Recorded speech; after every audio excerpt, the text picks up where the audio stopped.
Hello and welcome to another episode of the Smash Accept podcast. I'm your host, Michael Royer. You can find me on Twitter at DynastyDadFF. It's Wednesday, so you know we're going to do one more mock draft before we get to that NFL draft.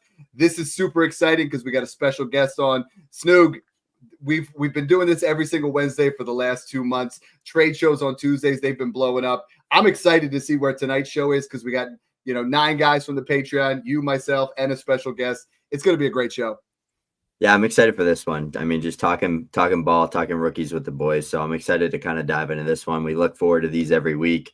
Drafts, 8-9 days away next Thursday. So we're going to finally have to stop guessing and actually have confirmation on a lot of this stuff. So I'm excited for this one. I'm excited to chat it up with D-Bro tonight.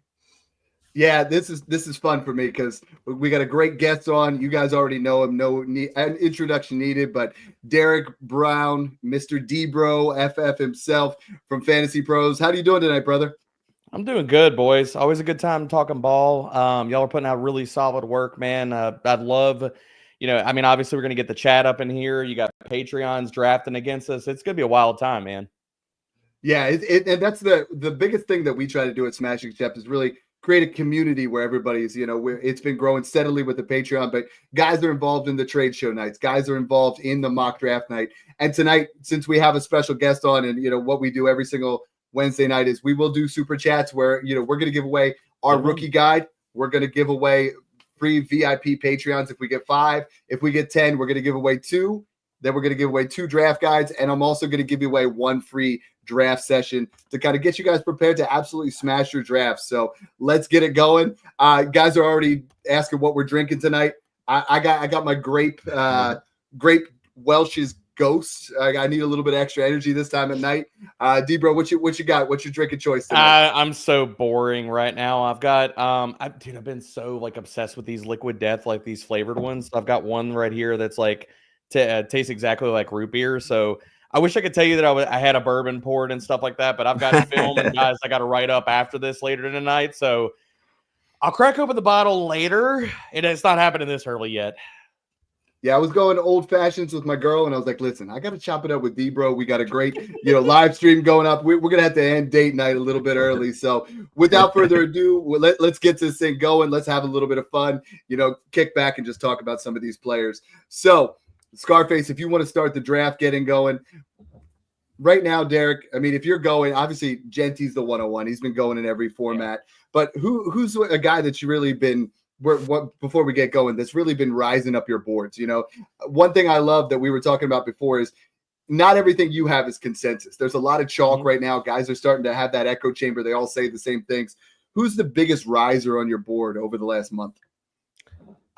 So really a lot of my guys, I made big adjustments, or I say big adjustments after the combine, and we got actual testing to some of these guys and stuff. So my board hasn't moved a lot. Now, what I will say is, there are players that the deeper I get into this class, the closer I get to my top 100 skill players written up for the site. There are guys that I'm getting to in the deeper parts of this class. And one of those that he's not rising up my board, but people could be surprised where I have him ranked because I just got to him later in the process, was Elijah Badger.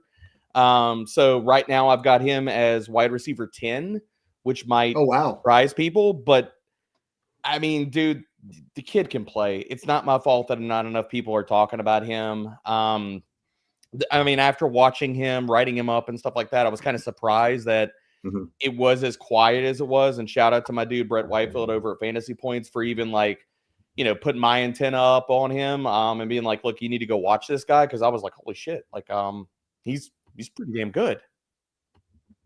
Yeah, I saw that he forced the most missed tackles on PFF's history or something like that after the catch. He had some crazy stat that he leads. So yeah, 2022 and 2023, he was 3rd and then 7th in missed tackles forced. And then this final season, that was at Arizona State. The final season at Florida, they said, oh, well, you're really freaking good at being the underneath weapon and forcing missed tackles. Let's just put you into a downfield role and bump your rate up to almost 18. And I guess you'll be good at that. And he was like, well, yeah, I can do that too. And then final season in college, ranks 14th in yards per route run. He's top 15 in metrics against man coverage as well. So it's we have proof of concept of Elijah Badger operating in not only like an underneath role and boss some people at the catch point, but he proved he could stretch the defense too. And it's like, okay, well, you've proved you can do both of these things. So either whatever you're going to be asked to do in the NFL, we got proof of concept with both.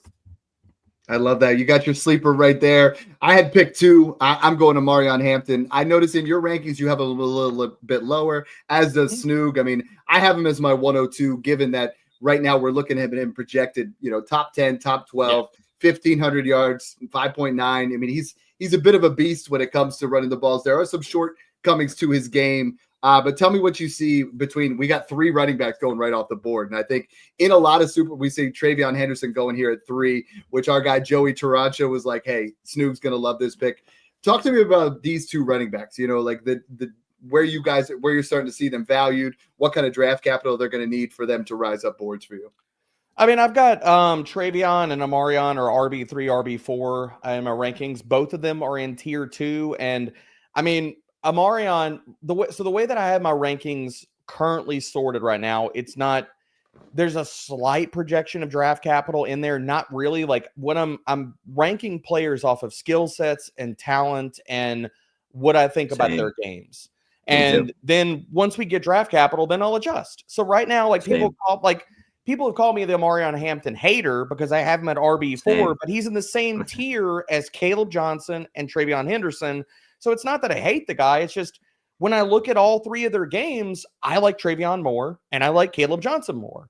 And it's not that I don't like Amarion. It's just, I think when you look at his game, I do think that he's a little bit overrated in the sense that like when you look at where he stacks up as far as like with tackle breaking numbers, you marry that to the film. I don't think that he's as an elite tackle breaker. Not saying that he's bad or anything, but if you're looking for a back that's going to consistently give you home run, as far as the big plays and stuff like that, I just don't think Amarion's as good at that. And I'm not saying he's a bad pass catcher, but I mean, 85th, 32nd in yards per route run over the last 2 years. It's solid. It's not amazing. So I'm willing to bump him up my board. Like say my guy Caleb Johnson goes in the 3rd round and Amarion does get the 1st round draft capital that we're anticipating. Does that move Amarion probably into like, assuming that him and Travion go around the same range? I'll probably have Amarion going up to at least the RB3 spot, Caleb dropping to the 4th spot, which, that's fine, man. I still like all these guys, and Travion's a freaking baller. Like, can we just say with Travion, just encapsulating all of this, he's about as close. Like, if you were an NFL team looking for as close as you can get to Jahmyr Gibbs in this draft class, that's Travion. Travion is lightning in a bottle. He runs like a pissed off Tasmanian devil. I love the guy, and I think there's pass game upside with him too. Get the bourbon out. You're getting me excited. Get the bourbon out, bro. Let's go. Snoog's been all about that, for sure. And I think when you're looking at the guys in that Superflex pick, maybe 2 to 6, there's a lot of value in moving back. I mean, the next 2 guys we have, Travis Hunter and Tedaroya McMillan, both going off the board here. Both have, alpha type wide receiver upside. Snoog, Travis Hunter recently has been saying that if he's not allowed to play on both sides of the ball, that's going to be a deal breaker for him. It's like, I want to talk to both of you guys about that because I've seen Snoog has him at 102. And then we have this little bit of a disconnect here where the value goes up, it goes down based on what teams are thinking. So, Snoog, talk to me real quick, then we'll kick it over to D-Bro, talk a little bit about Travis Hunter, because a lot of people are really worried about taking him at specific spots in their rookie drafts. Yeah, so my theory of Travis Hunter is I don't think he makes it past 2, and the Browns already said we view him as a full-time wide receiver. That's what he's going to play. I think it's going to come down to I'm a lot like D-Bro with I'm grading these guys on skill sets, how I think they project as fantasy football players. I'm not the NFL GM. I have no clue who's going to draft them, where they're going to go in the draft. You can't really predict the draft capital with these running backs outside of Genty. So to me, like Travis Hunter, I think he goes 2 to the Browns or 4 to the Patriots or 3 to the Giants. And in all those scenarios, he's going to play wide receiver. And I think him and Ted McMillan are by far the best wide receivers in this class. I think Ted McMillan, especially the guy I just took at 105, is getting overlooked a lot. I think he's getting prospect fatigue right now. I mean, he's 21 years old, back-to-back 1,200-plus yard seasons, can win at all 3 levels. 6'4" boundary winner. He can win out of the slot. He just does it all. So I feel like getting these two wide receivers that check almost every damn box, and they're 21 years old and they're clean prospects at 104 and 105, and they're both going to probably go top 12 in the NFL draft. That's amazing value for the 104 and 105 in this class. So if Travis Hunter plays full-time wide receiver, gets drafted second overall, plays for the crapshoot Browns, who are going to probably take a quarterback in round 2 or whatever they end up doing, they're going to be losing every game, throwing the ball 450 times to 500 times a year, and Travis Hunter's going to have like 160 targets. So I feel like he's like a Garrett Wilson type of player, plus if he can hit his ceiling to me. Yeah, and Derek, I mean, I know you have Ted Arroyo as your wide receiver 1, and I think this time of year we all start to try to pick out warts that don't really exist sometime when players are as talented as Ted Arroyo McMillan. You do not have Travis Hunter in your current wide receiver rankings. Are you waiting, to at least what I'm looking up on Twitter? I mean, are you waiting a little bit till you find out what happens? If he's full-time wide receiver, how high up is he, or are we worried about this scenario? Because we've never had this before, right? This is rare air. Yeah, I mean, it's rarefied air. And right now, so on fantasypros.com, I've got him at wide receiver 7 right now, just because of I'm projecting he's probably going to be a starting corner and then play some wide receiver. But again, the caveat I did when I put out my final pre-NFL draft rankings, if we knew Travis Hunter was going to be a full-time wide receiver, he's a tier 1 player for me. Yeah. He'd probably be my wide receiver 2. He is not, and I'm curious where y'all sit with this.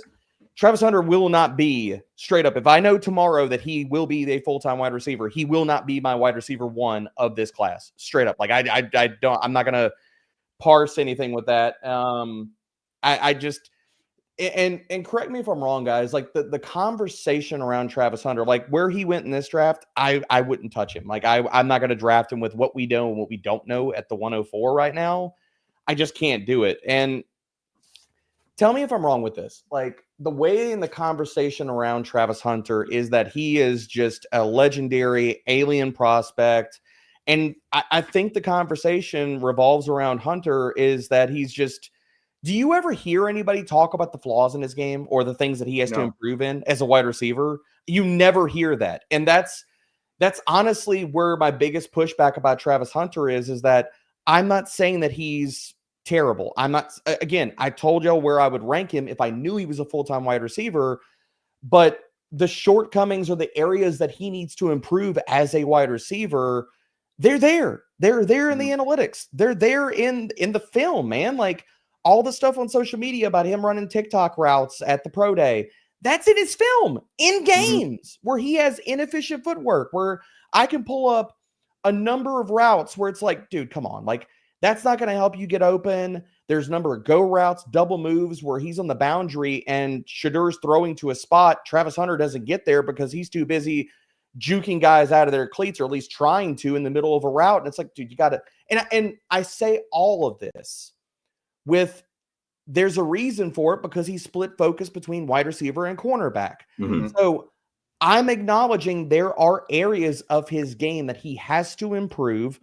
And because of this, if he is asked, let's just say, let's play this out. If he goes to, say, New England in the first round, he drops to 4. Okay, he gets past the Browns, or he goes to the Browns. And either way, if a team asks him to play on the boundary and be a true X from day one, I've got some worries, guys. Like, there's times on his film where corners that can run with him and press him and play physical can give him problems. They can push him off his routes. It's in the analytics. You could see it on the film. I mean, just the disparity of where he sits from. If you look at last year, yards per route run against zone, he was 40th amongst 268 qualifying wide receivers. That's really damn good. Versus man, 78th. And I'm not saying that that's a bad mark at 2.3, but there's a difference there. And you don't hear that talked about whenever Travis Hunter's name comes up in a conversation. Everybody's like, oh, he's the next OBJ. Oh, he's the clear wide receiver 1. Okay, well, what does he have to get better at? Nothing. He's awesome. He's perfect. Like, I just push back against that. Like, I think he's got stuff that he has got to clean up in his game. And I don't think he's nearly as refined as a prospect as at wide receiver that people talk about him as. So Snook, I mean, I know when you guys started talking about TreVeyon Henderson, you were ready to throw back a couple of bourbons. Now, Travis Hunter, that's your boy there, and I know Matthew Harmon. I like it though. That was the guy that said, he's Odell Beckham prime is what he's looking at. And, Matthew Harmon's phenomenal. Like, he does a great job with reception perception, but a lot of people really take that as gospel there. I mean, Snoop, you're somewhere in between on that. You've seen a lot on the film there where, Travis Hunter is your guy. Any closing parts on that before we move over to the next pick? I see you cringing. I want to uppercut Kalo so hard for that pick, just sniping the ever-living shit out of me right now. Like, damn it, that was a spiteful pick. I want to throw that out there. That was spite. Al, you're an amazing guy. Al Kalo is a guy that's in our Discord. He's an analyst as well. Awesome guy, and he knows your work. So I think that was an intentional. We'll come back to you on that one. But yeah, Snook, any more questions or anything we talk about with Hunter before we move on to the next couple prospects? No, yeah, I love that D-Bro kind of broke into that side of it because you don't hear a lot of that, but that's stuff I noticed on film too. I think the thing with Hunter that I love most is he's just one of those. You get those athletes and those players every now and then that just can do everything. They're good at everything they do. They have incredible athleticism. They're super gifted. He has that, and I don't know how true it is, but I've heard buzz that he never even practiced wide receiver when he played at Colorado. So I feel like, yeah, that's why you're seeing all this raw and undeveloped traits in his game. But if he can get and hit his true ceiling, I think he has a ceiling unlike anybody else in this class behind Ashton Genty. That's why I like him so much, because like he did have the highest success rate, contested kids catch success rate like ever since 2011 or something like that. And a lot of it was because Shedeur Sanders had zero time in the pocket. The O-line was horrible, and he was throwing mercy balls to Travis Hunter. And guess who was coming down with the football? Travis Hunter. So I just think there was some warts in that game, and that scheme was horrible. His yards per out run numbers weren't the best because it was all bubble screens. There was so many plays where Travis Hunter was literally just standing there while it was a bubble screen to the other side, and that counts towards his yards per out run numbers too. So I like a little bit of context with the data like that. Like D-Bro said, look at the film, look at the data. That's what I like to do as well. So I like that, Snoog. And the only pushback I'll give as far as like with the screens and stuff, I do think that some of Travis Hunter's usage at Colorado, it was a lot. There's a lot to unpack with Colorado. Like, everybody wants to shit on Shedeur when he had a horrible offensive line, no run game, and basically only Travis Hunter to freaking throw to, because who the hell else is getting drafted before round 5 of the NFL draft that he was throwing to? Nobody. Xavier Weaver. Who was getting drafted that was running the ball at Colorado? Nobody. Offensive line? Nobody. So like that all needs to be context with that offense overall. But I do think that some of the usage for Travis Hunter was also to a benefit for him based off of where he's at. Yeah, I mean, based off of where he's at as a wide receiver, it's like, okay, let's just get the ball in his hands easy and just let him go do the damn thing. You know what I mean? So I think that some of that was also not only because of the context of everything around that team, but also some of it was related to where he's at as a player. That's why my worries are if a team drafts him and says, go play 95% on the perimeter, beat man, beat press, play on the line, we could see some struggles for Travis Hunter out the gate until he kind of gets his legs under him and gets the better, takes the next step in refinement, whenever that is. I think we could see that. And again, you don't hear that in the conversation. Like, it's like, oh, if he gets drafted as a wide receiver, we're off to the races, baby. Like, day one, woof, let's go. I love that kind of talk. I love listening to you guys go back and forth on that. You mentioned Shedeur Sanders, who you take here at 111. Derek, I'm starting to really love 107 on to even 201, 202. Like, this class is really, it doesn't have as much elite at the top as we did last year. You have Genty, you have a couple guys that we're starting to debate there. And then we have Snoog and I call it maybe the Sweet 16. There's about, up until 204, we got a really nice spot here. Getting Shedeur Sanders at 111, almost every mock draft we do, I've been getting him at 111. And people they crap on it every single time. Even Jackson Dart here at 201. So, a lot of people are really down on Shedeur. Sell me here, because I think you're looking at Cam Ward. In most drafts, you're getting Cam Ward at 1.7, Shedeur Sanders at 1.11, and Jackson Dart at 2.1, who I also know that you're big on. All three of these guys could get top 15 draft capital. Yes. I just, how many years are we going to get that where you can get a first round drafted quarterback as late as the 107 or another first round one overall, at like 111. crazy. And Jackson Dart, who is going to go in the first round. People are now on that now, but I've been screaming it for freaking months that he's going to go in the first round of the NFL draft, and people are getting him at the 201. It's all of the narratives about classes, and it's the echo chamber, and it's the collective. And I'm not telling you that any of these guys that like they're elite or whatever and stuff like that, but I think they're all going to be. I think these top 3 quarterbacks are going to be good NFL starters. And Cam Ward, he's my QB3 of this class, and I know people hate to hear that, and I whatever, but I out of, maybe I'll say this, and this is going to be the hot takey part of this, and it's not supposed to be, but it's honestly how I feel. If you stack up these 3 quarterbacks, I think the guy with the highest bust potential out of all 3 of them is Cam Ward, and it's not Shedeur Sanders, and it's not Jackson Dart. You look at both of their games, I think Shedeur Sanders, like, he's accurate as shit. I have no worries about the arm strength. I think that if you look at, and let's common sense this out, boys. If you don't have a strong enough arm to throw it down the field, then when you're trying to ramp up the RPMs, you're trying to get the ball 40, 50 yards down the field, right?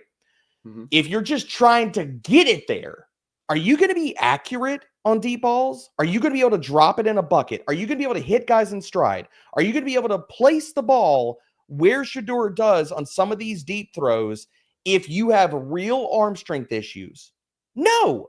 You're just going to be trying your damnedest just to get it down the freaking field. I thought he had a good arm. He has a fine arm. Like, I'm not telling anybody that he has a howitzer, but didn't we hear the same shit about Jayden Daniels last year? Like, his arm's okay, but it's not great. And Jayden Daniels is out here tossing dimes on deep balls in the NFL. Like, my pushback about just this class overall is the top 3 quarterbacks, I think, are all perfectly fine. The top 3 quarterbacks are better than people give it a lot of credit. And that includes Jackson Dart, my QB2 of this class.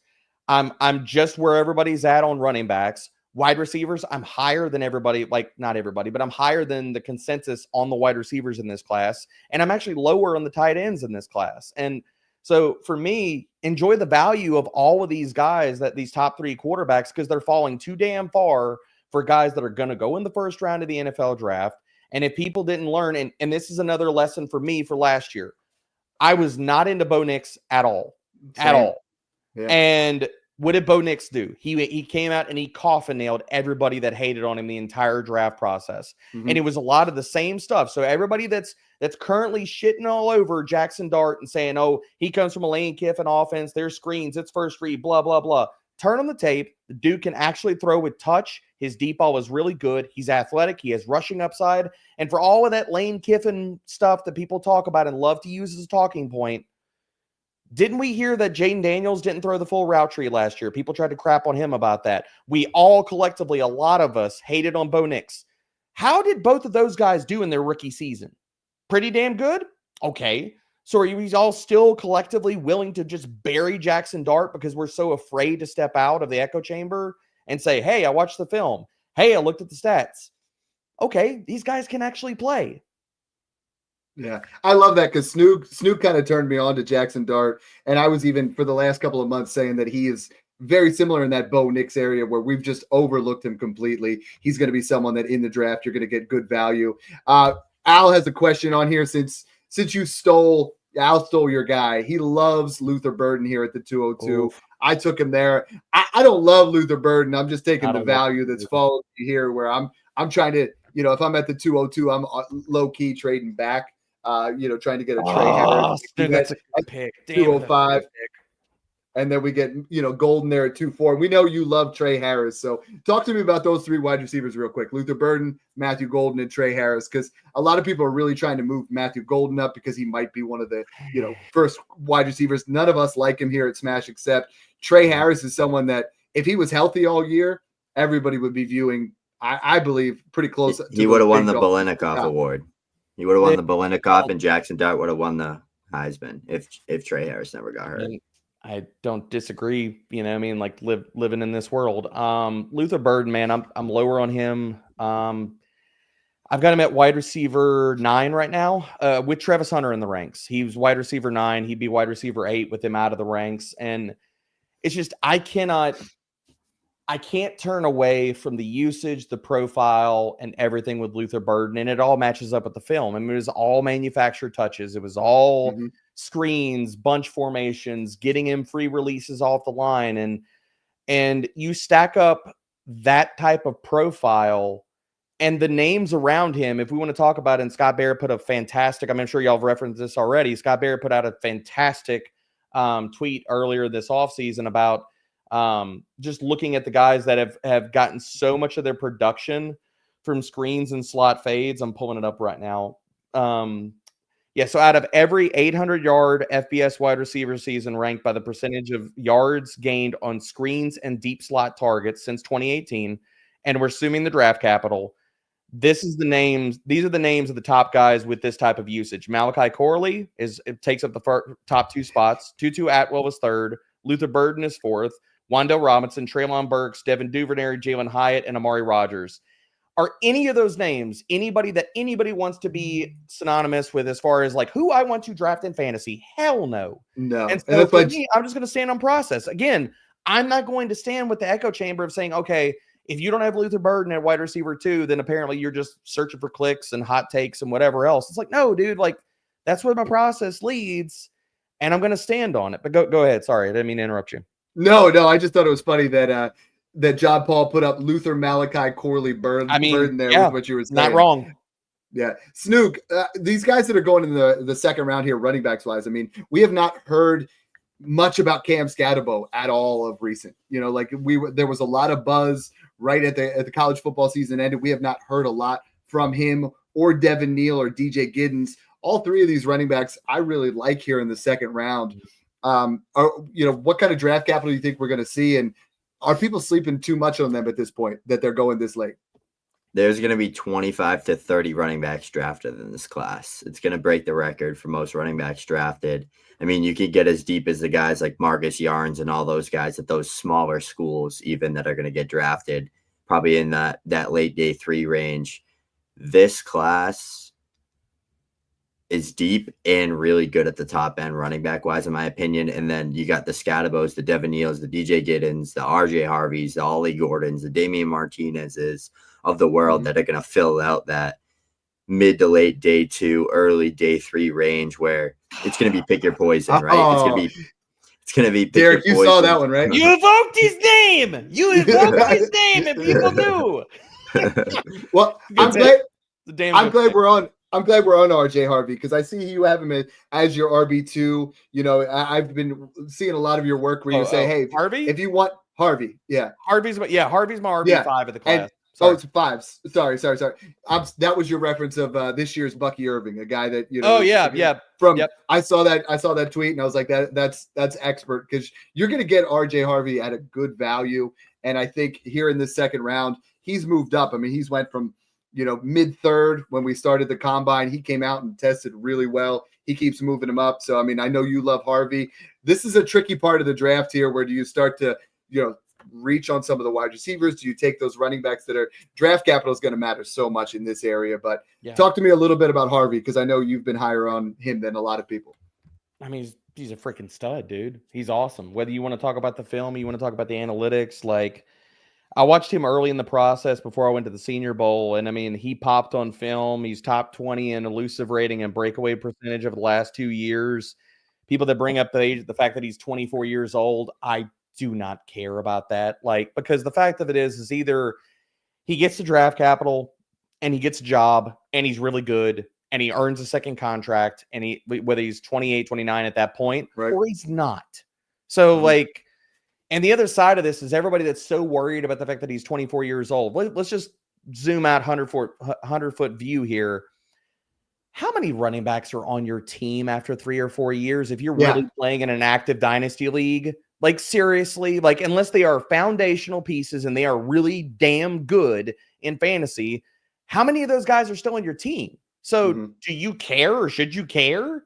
If he's 24, he's either really good and you're happy you made the pick, or he sucks, and either way, you burn the pick anyway. So I'm going to bank on the talent, man. And he tested out the freaking gym. He's a 3-down running back. Like, Yeah, and a lot of like the general NFL consensus is saying, yeah, RJ Harvey can play. He's good. Yeah, and I like that because, people get away from the 2 to 3 year window. If they're not foundational, if they're not Jahmyr Gibbs, if they're not Ashton Genty, if they're not those type of players, we are playing in a shorter format of 2 to 4 years on your dynasty team. And that's why Snoog and I talk so much about tiering up to the elite or insulating down and getting ourselves a veteran that's a little bit more proven. Snoog, Ollie Gordon there goes at 2.9. Al is in your head right now, Derek. This draft spot. I just want to say I hate this. Damn it. I should have taken the 10. I didn't know that I was going to get sniped the whole damn time. Al, this is the story of my life. They do this to me every show. Tease them. See, you like know Max these type Payne, of things, dude. Guys that are I draft in all the Smash leagues. I do all these mocks, and they'll take a guy I'm before gonna drain me the whole 2 minutes of this clock just because I'm salty as shit right now. Okay, doing it. Like, this one's for you, Dad. Now you're feeling a little bit of my pain right there. Al is literally taking it to you. He just said he's sharp just like you. He's taking the guys that are on the board, and I'll give it to him. If you guys don't follow him, that's at Al Callow FF. Awesome guy. You guys should be following him on Twitter. That's a good pick. Now it gets a little bit dicey, right? Like, I almost look at this. There's a couple guys here that I kind of like on the board, but you're looking at value windows, and I think the first one that drops off is at maybe 202, and then the next drop for me is at about 206. Then once we get to this area, it's really about where these running backs are going to land, right? So many of them, it's going to be who gets the best spot in day 3 or who gets a day 2 draft capital. Now we're into that tricky spot, so I want to see who you pick here because this 211, 212 gets a little bit tricky for me. I mean, dude, if I can get Jaylen Noel at the end of the second round post-draft, I'm just going to be cutting backflips, man. Like, I love that kid so much. He's freaking awesome, man. I feel like if him and the guy that I'm going to take, if they would have gone, I'm milking this right now. I'm just kind of just running my mouth just to burn up time.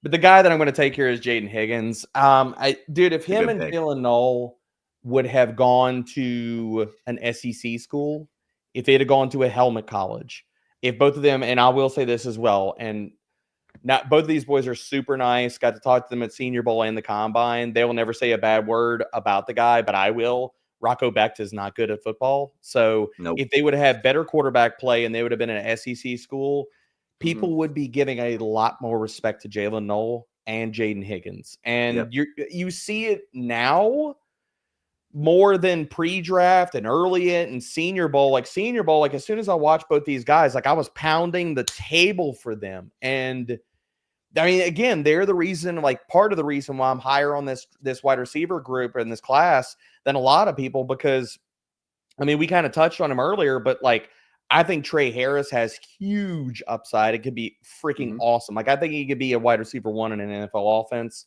I think Noel is awesome, and I think Jaden Higgins is awesome. Like, all three of those guys, if any of them goes, like, somehow, like, were to go in the back end of the first round, I wouldn't have a problem with it. I think they all could possibly go in the second round of the NFL draft. And I'm here for it, man. Like, Noel, I think is not just a slot confined player.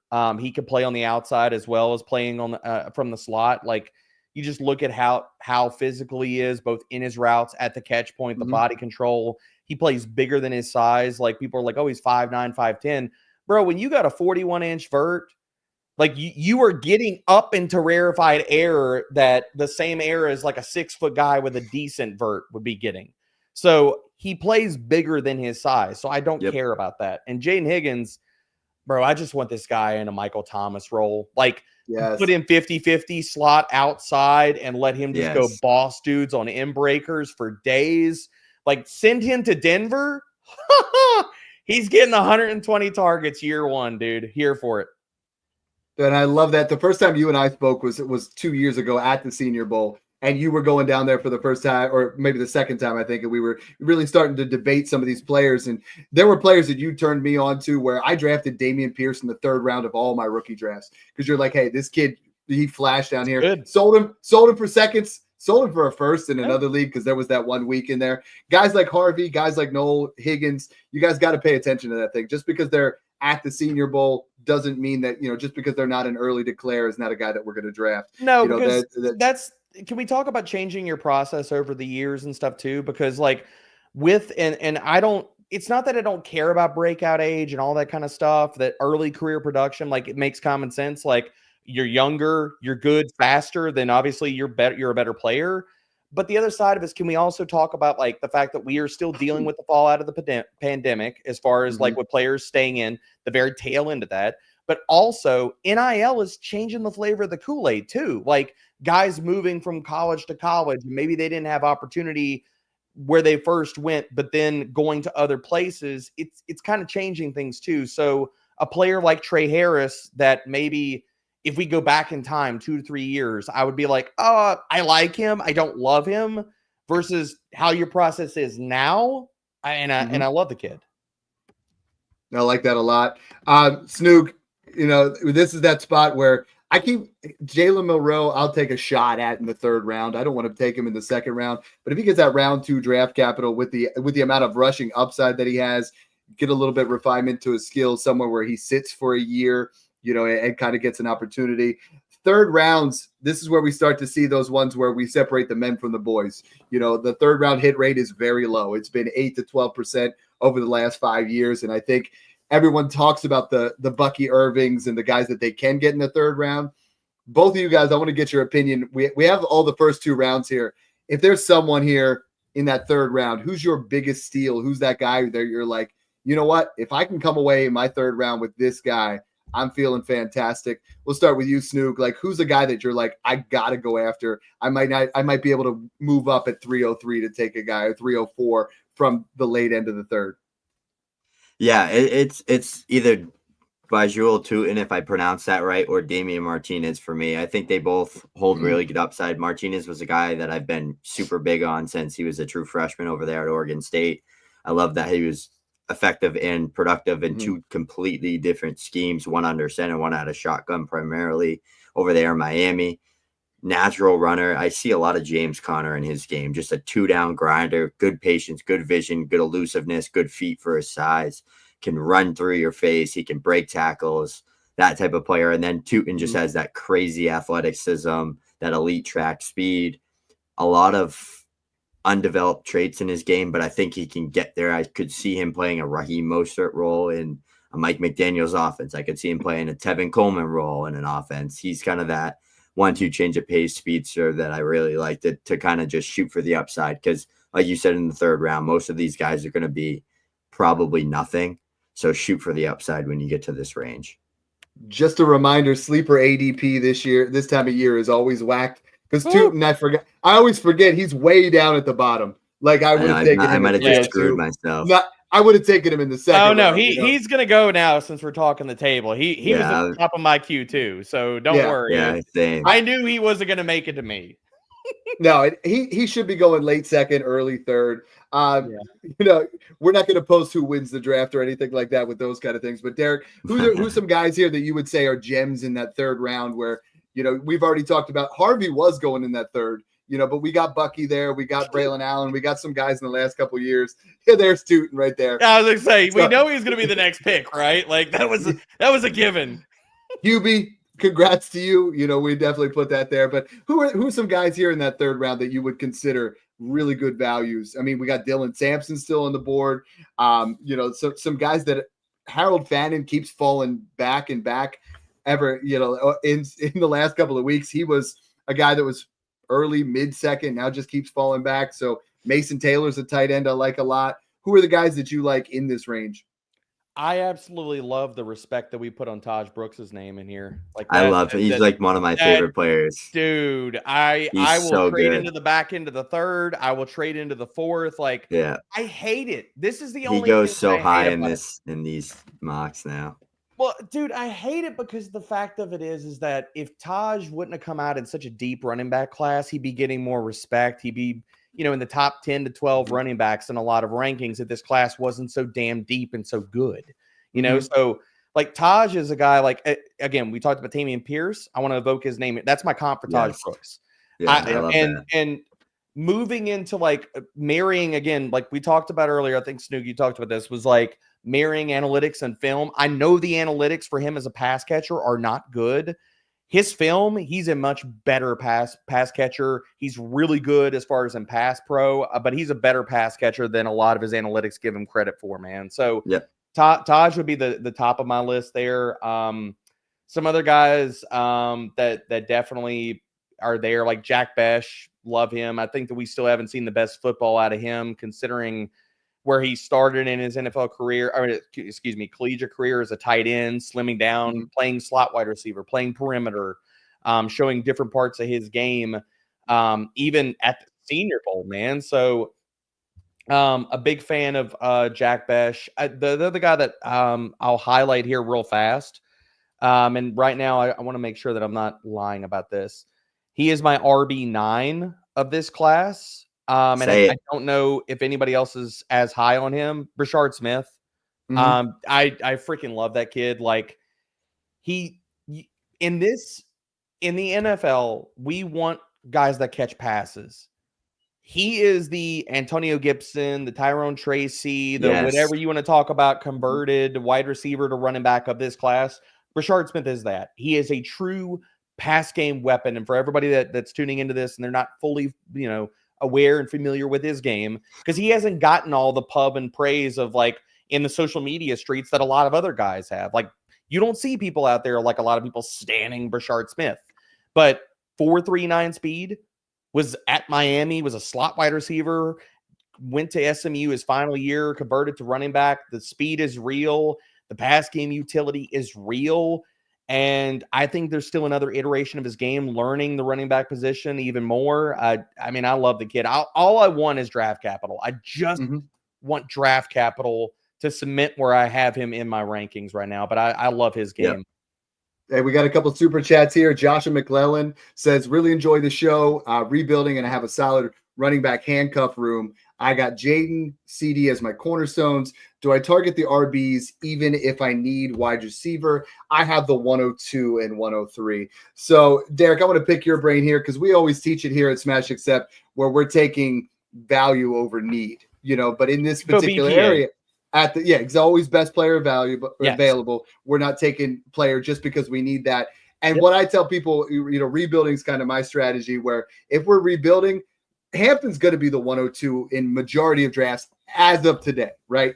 And if you don't need that running back, go ahead and do it. Hurt my heart. I know you're going to do it. Don't just trade from hurt my heart. From 102 to 107 and get yourself another first. Get yourself a 27 first. When we're rebuilding, guys, and I've been saying this so much over the last couple of shows, we're building out, and then when we're ready to go in, we're building up, right? So we're just accumulating assets because no matter who the 102 is in this class, the hit rate is not going to be the same as if you insulate and get a 27 first thrown on, right? Like the 101, Genty, I think is a less than 5% chance where he does not hit. 102, 103, Snoog, for me, it's Hampton and one of our wide receivers. But in this particular scenario with Josh, I'm trading back. I want to insulate. I want to get his, maximize return, minimize our risk when we're talking about rebuilding. Yeah, and a rebuild too, I like to keep things as liquid as possible, especially if I'm like when I rebuild, I'm getting the 101. I don't care what league it is, what team I'm making sure I get the 101. Otherwise, it feels like a waste of time to me. So I am gonna insulate as much as I can, get as much draft capital for the future. If I have the 102, I'm gonna say anybody 2 future random first, give me them, take the 102. That's like the type of things that I'd try to be doing as a rebuilder with those picks.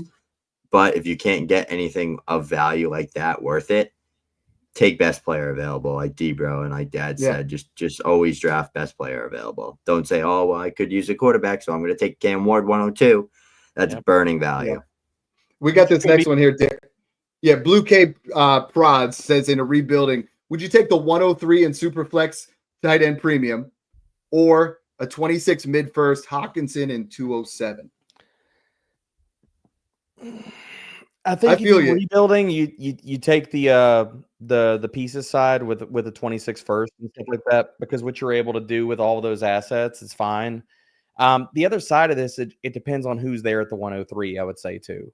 So if you got, the thing about it is that if you're getting this offer right now, once we get draft capital and landing spots, that offer is not going to go away. If anything, you could probably leverage it for more whenever the fever really kicks in. And I'm not saying a ton more because that's a good return, but like maybe you get like another fourth or a third thrown in. So you're just another bite at the apple. So if I was rebuilding, I'd take the 26 first side. But yeah, I echo everything y'all mentioned about as far as the previous question. Dude, this is BPA. Like, I don't give it, like, when I'm in a rookie draft, I don't give a shit what my team needs are and stuff like that. I'm taking the best on the board because I'm not going to leave EV on the table just to fill a need that I have. You draft BPA and then you trade for need. So, because you're going to take a lesser running back versus a wide receiver that's on the board, like, it doesn't matter. The other thing you're doing is you're creating spots of depth. If it is like not a need for you, if it lines up and it's a need, cool. But if it's not, you're also creating spots of depth to trade from. Yeah, and this one, I'm saying you hold that 103, like Derek said. Trade it on draft day, you can move back and get more. But this is that BPA is the thing where there was a guy in the Discord last year who said, "Hey, Dad, I'm on the clock. Brian Thomas Jr. is there at 109, but I really need a running back. I'm going to take Jonathan Brooks." And I said, "If you do that, I will kick you out of the Discord. Like, do not take Jonathan Brooks over Brian Thomas Jr. Now what? BTJ's going in the second round of startups, and Jonathan Brooks isn't even worth a second at all. Like not second startup, but a second round pick. My man Notorious says, "Hey, just here to show you guys some love. Cheers to all of you gents. Love the content. D-Bro, we cannot leave without a Trey Harris monologue. Can you give it to us?" So we're gonna blow the screens back up because Notorious wants it, so that's where we got to give Notorious what he wants. 2 more super chats. We will give away a rookie guide and a free VIP Patreon. That's a $60 value. So anybody in there, you guys want to throw it in for the last couple of minutes while we have Derek here? Go for it. Hit us up with that monologue. I'm going to tell you what I saw watching Trey Harris. I was just going to say, why don't you lead this off and tell me how much you love him, and I'm going to add around that because I think we're going to be hand-holding. I saw better Cortland Sutton in his game. A guy that turns 50-50 balls. We're very similar. Do you know what my comp is for him? Allen Robinson. I don't know. Ooh, I like that. Yeah. Yep. He literally turns 50-50 balls into like 80-20. Wins every 50-50 ball there is. He can run routes really good for a bigger wide receiver like that. Tested fine.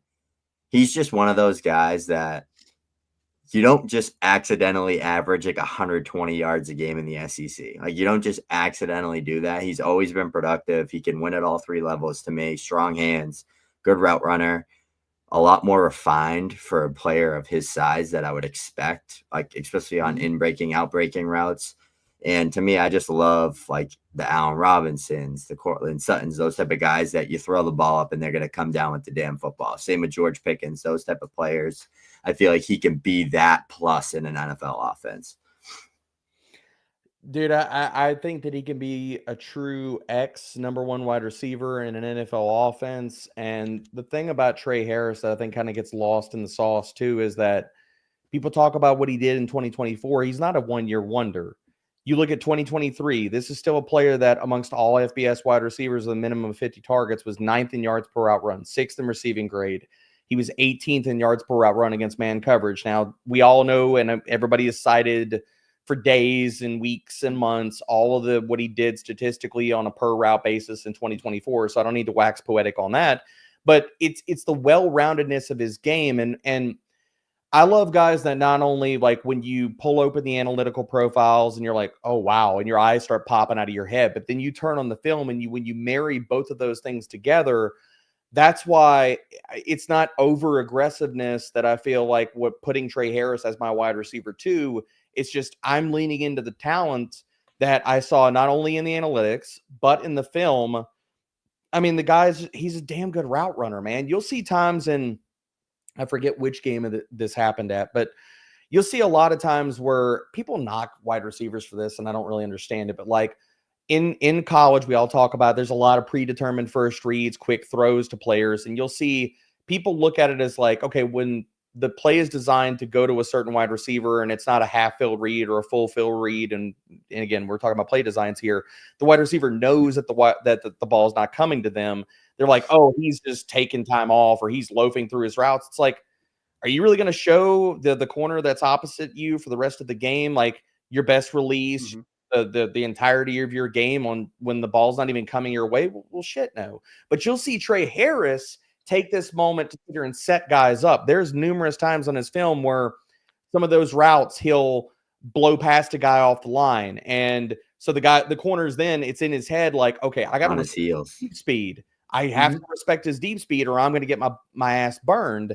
And then the next play or 2 plays later, he'll run a hitch and leave the guy like he's off into another galaxy because he broke off the top of his stem, and the corner's like out of the frame because Trey Harris is setting guys up. He's playing 4D chess when other guys are playing checkers, man. So it's the analytics, it's the film, it's all of it. I mean, it's the whole package.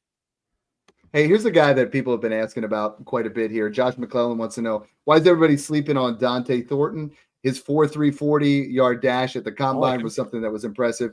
We didn't take him in the first 3 rounds, but this particular class has a lot of guys that are sleeping that we haven't even touched on yet. Snook, Thornton, is that a guy that you're interested in here at this point? We're past the 3rd round. Let's start taking some deep shots. Yeah, he's just one of those big, fast. Why not throw a 4th round rookie pick at him and see if it sticks, right? I saw this stat. It might have been Scott Barrett that put it up. And it was like 6'4" wide receivers to run this number and have this, whatever. And it was like a list of just elite guys. Like, his film isn't bad. He played I've come to notice that just all things Tennessee related football wise at that college is just weird. All that the translation from Tennessee to the NFL just isn't favorable unless it's Alvin Kamara for some reason. But I think that he can be just a field stretcher number 3 for an NFL offense. And that's fine because it's a 4th round rookie pick. Most of them end up being wasted. If you can hit on a guy that can maybe be a flex or maybe be a spike week guy for you to sit on your bench, it's fine. I really like Dante Thornton, dude. I liked his game as soon as I watched him because I know exactly who he is. I mean, again, he's gonna play the MVS role for some team. He's gonna run clear outs, but then that's my comp for him. Deep targets, dude, that's my comp for him too. But the other side of that is, I think that if you look at I want him to go to Seattle so damn bad. I want Clint Kubiak to not only because MVS is there, but damn it, yes, that's exactly right. He has the upside to be the next Rashid Shaheed. Like, he has the size speed combo, and in that offense, I mean, Kubiak's already shown he knows how to deploy these guys. So send him to freaking Seattle. And I love Dante Thornton because I know what we're getting out of him. And if he gets the other parts of his game to come along for the ride, we could get more ceiling there. But even as a field stretcher, he's a crap ton of fun, man. He's big, he's fast, and he blocks his ass off. His film is so much fun to watch, even when the ball's not in his hand, because he's like coffin nailing dudes. Like, when they run the ball, he's pushing dudes out the freaking frame. It's so much fun, man. Dude, I love it. We got our 5th super chat, Snook. So if you want to get the wheel ready, my man Steven Ryman says, no such thing as a bad night drafting. Love Trey Harris and Noel. Hunter saying he will retire if he can't play both ways. Dude is a Brown already. I mean, if that screams Cleveland Browns there, but that was more just a support type message. Noel is someone that's going to be flying up the boards. I know you were talking about him a little bit before, but right now getting those guys at 210, Higgins at 211, Trey at 205, that feels like you're absolutely stealing. And over the last couple of years, Derek, I've noticed that second round seemed to be dominated by running backs because we're just trying to throw a guy, especially last year. You wanted Trey Benson, you wanted Blake Corum, you wanted all these guys that were, in this year's class, maybe outside the top 10 running backs, but we're really trying to push them into that area. Talk to me a little bit about, we're taking best player available, but everyone really wants to push those running backs because they're like, I want to get ahead of the next Bucky Irving. I want to get ahead of these guys. I got to jump them early. You still can get them in the 3rd round. Oh, yeah, you can. And I think now we're doing all these mocks and stuff like that. Once we get draft capital tied to these guys, I think then you're going to see the wide receivers get pushed up more because, again, there's only 32 selections in every damn round of the NFL draft. And we know the top 2 guys off the board, okay, Genty and Hampton going in round 1. Then that's what we think and what probably happens in the NFL draft. But after that, dude, all bets are off. We think some of these running backs could go in round 2 of the NFL draft. It might, because of the depth of this class, it might push running backs down the board. We might only see one guy, maybe 2 guys go in round 2 because not only lining up, if you look at the class in its totality, it's like the corner market, the second tier of corners dries up somewhere around the second round of the NFL draft. The offensive guards, the second DT tier and defensive end tier. So I think that where teams are looking at putting their boards and positions of need and positions of scarcity and stuff, while knowing that the running back position is deep in this class, you could see teams addressing other things, saying, okay, I know I can come back to this and we can get a starting caliber running back in round 3, in round 4. Maybe we draft 2 guys in this class, one in round 3 or round 4 and another guy in round 5, and we build our backfield that way. So I think once we get draft capital, and some of these guys are unfortunately going to be, while we're all hope, and we have the highest hopes for everybody right now based off of skill sets, draft capital is some of these guys like the Dylan Sampsons of the world, Cam Skattebo. Like I think Cam Skattebo could easily drop to round 5. I mean, I won't be surprised if he's the next Tyler Algier and he falls to 5. That won't surprise me at all. And then you're going to see, because of that, Ollie Gordon, DJ Giddens, Devin Neal, where do they go? These wide receivers, if they get that second round capital or third round, and some of these guys fall back to round 4, round 5, you're going to see the wide receivers get pushed up and some of these running backs fall back just because of draft capital actually getting tied to their names. I love that you're verifying what we've been saying about positional scarcity and how good this running back class is. Snook, add another one on there. My man, Big Fish Dog. Let's go. Also, Notorious. Notorious is a GOAT. He said he's already a VIP, already has the guide, loves it. He said, if I win, I already have both. We'll give it to somebody else. Can we pull up Steven's comment about Jaylen Royals? Because I'd love to sit here and kind of weigh in on that real fast. Yeah, for sure. Because Royals' flame died down real quick after the people talking about him as much, Steven, that doesn't mean that he had a bad Senior Bowl. Like, I was in Mobile, I can definitively tell you he did not have a bad Senior Bowl. He got open at will, dude. I loved his film. He was fun. His film is so much fun, and I think there's a lot of things to kind of unpack there for Jaylen Royals. One, he had a fantastic Mobile, fantastic Senior Bowl, and down there getting to talk to him, he wasn't 100%. So seeing him excel against better competition, he was dealing with it wasn't the foot, it was a soft tissue injury. It was something with his hammy or something. We didn't get into specifics, but I did ask him if it was the foot injury, and it wasn't. But dealing with soft tissue stuff, he got open a ton in Mobile, but also knowing that he was less than 100%, he got open with his release package and his route running because he didn't have the same burst accessible to him. And even talking to him at the combine, he didn't do all the testing because he still wasn't 100%. So I think you marry all of that with his background, again, going to a small school and not being able to do all of the testing and maybe having the type of Senior Bowl that he could have possibly had if he was 100%. I think that's why you've seen some of it die down, but it's not because he did anything bad in the process. What kind of comp do you guys have for him? Dude, he's so hard to comp. I hate my comp for him. Because I don't feel like it fits him, because I couldn't find a guy that I really truly felt like was his size and encapsulated his skill set. But Snook, did you find one? Because the best I got was Quincy Enunwa, and I hate it because I feel like it's not even a great one for him because he was so damn hard to comp. Yeah. As prospects, Rashee Rice. I think they win similarly, and they have that explosive yak ability out of the slot. Pretty good route runners, good separators, like you said. Not guys that are going to be like 50-50 ball winners, consistently winning downfield, all that stuff, but they have the speed to do it. But they're more of that slot dominant, explosive yak guys, in my opinion, as prospects. Obviously, the odds of him being Kansas City Chiefs Rashee Rice is like probably 3%. But I think that would be like, if we fast forward time and Jaylen Royals got drafted to the Rams or some fire situation with an offensive-minded head coach that can utilize his skill set, or to the Dolphins and Tyreek Hill's gone, like some team like that where it's kind of that yak. Even across the say he middle of the goes to the field. Houston Texans and Christian Kirk Right. can't stay healthy. Yep. Who else is behind Nico Exactly. Collins is going to get up Right. get Yeah. targets, So you know? I could just see him being a guy that can kind of maybe a Jaden Reed, but Jaden Reed's not big enough, like those type of comps, because they all went to those a little bit smaller schools and stuff. But that's like a best outcome type comp. But yeah, I couldn't really find anything floor like Malachi Corley, but he's a lot more polished than him. He's way better.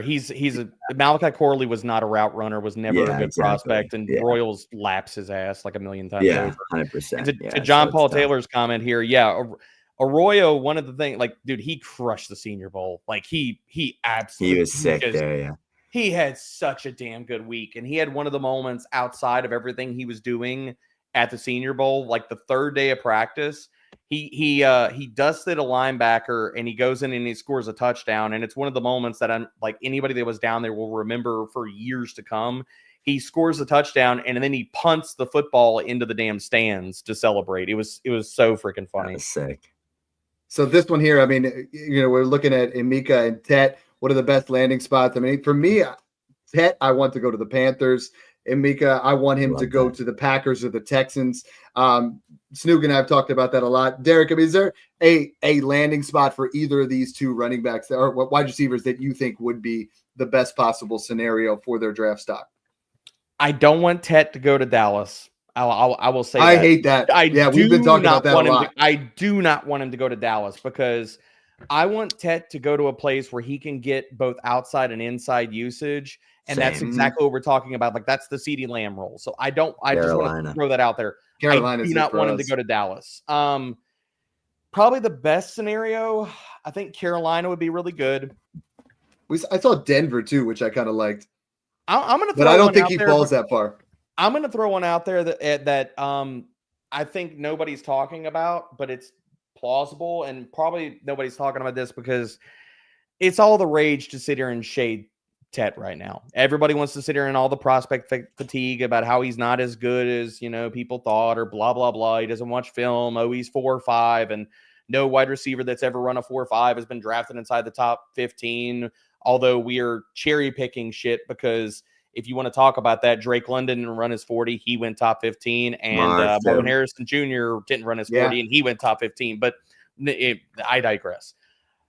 The spot that I would love Tet to go with competent quarterback play in a spot where he could get 130-plus targets, it might look crowded, but if Tet's that dude, nobody's going to care, man. I would like to see him go to the Raiders. Yes. Oh, wow. Yes. Yeah, I like that. That's that draft capital too, right? He goes top 6. He's going to be the face of Pete Carroll. Kobe's 30. Offense. He's a free agent next year. You got Brock Bowers. They draft a running back later. Like, it's plausible. Carolina would be another freaking awesome one. If New England traded back, I would like that too. But I do say there's a little bit. The Saints would be nice. Depending on now.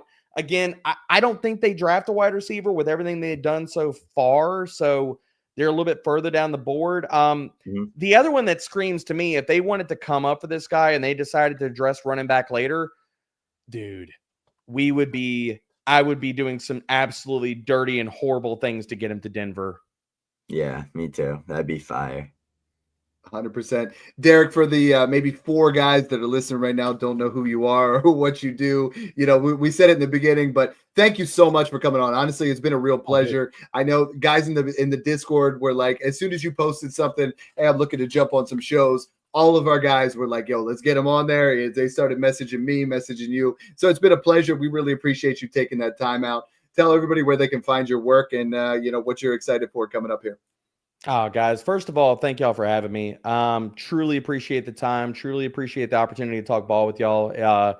It's been a minute since we had a chance to chop it up. So really appreciate the time. This was awesome, man. Talking ball and sharing a lot of Trey Harris love here. And everything is at Fantasy Pros, Betting Pros. All my stuff is there.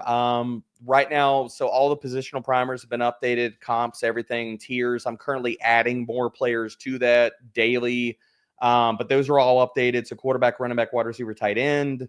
I'm continuing. So right now what I'm doing is pouring through more prospects. I think right now I'm at 82 skill players written up across those 4 positions that we care about in fantasy. before the clock strikes midnight and we are on the clock officially for the NFL draft. And I will be streaming both day 1 and day 2 on the Fantasy Pros YouTube channel. We'll be live for all the picks. I think I'm on screen for every first round pick except for like 3. So I can go have a bathroom break and not have to, wear a Depend or something. But Yes. I'm working right now. My big labor of love right now is I'm working towards my top 100 board. So I will have 100 players for just skill players. None of the offensive line, nothing like that. All the positions that we care about in fantasy, I will have 100 players written up. My top 100 will be live before the first round is kicked off. He's got his top 100 is going to be on there. Right now, we have our top 72 in our rookie draft guide. We're going to be giving away our rookie draft guide here, as well as a free month of VIP Patreon. Snoog, spin that wheel. Let's see what we get. May the best person win here. Oh, they're all fantastic if they're listening to the show. And of course, it's Notorious who said give it away if he wins. So go ahead, spin it again. I'll just remove him. Yeah, because he would just keep winning. That's how he does it. All right, Steven Ryman. Fantastic. Yep. Make sure you DM us. Again, make sure you guys go follow Derek. Thank you for tuning in and enjoy the process.